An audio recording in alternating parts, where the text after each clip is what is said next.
Da gani na aikin sani na sha tafiya, daga gari mai nisa na zo ni ban gajiya. Na sha wuya kwarai da gaske kan hanya, har ma da 'yan fashi na yau gamo.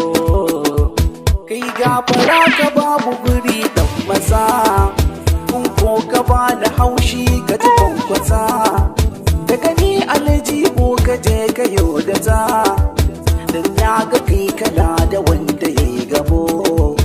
Ina jiban kala dai da mahaukata, banyo kalar barayi babin kita. Da kin gan shi na sani dole ki gaskata, shi din yana da siffa ta makaryata.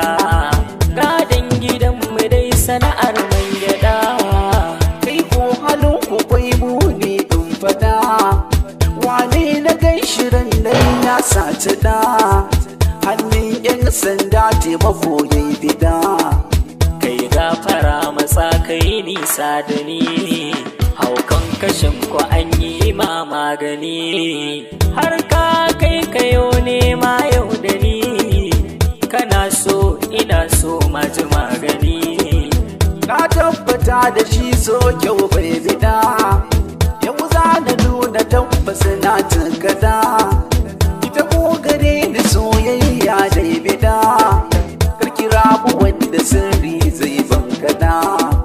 To tsaya ku bar faɗa don Allah ku je, wannan hayaniya ni kam na gaji.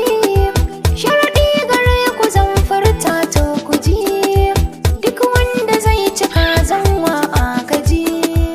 Ki faɗa mu ji shi ko mene za mu bi. Da kun shiru ni zan bayyana bi da bi, dai alkawar gidan aure zanabi. Duk wanda na aura zan masa ladabi, kun ji? To kunnuwa mu bude ki faɗi mu ji, ni kun kula da ke har sai ki gaji. Ni kuma kuka na ki waye za ya ji, a cikin gidanmu soyayya za a ji.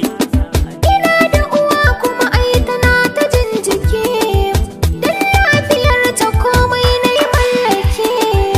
Zama da shi ko da ni zan yi haki, Ki faɗi mu ji shi komai mun ba shi ke. mun kai ta magani an ce kwai wuya. Mene wuyarsa dan Allah ke tsaya.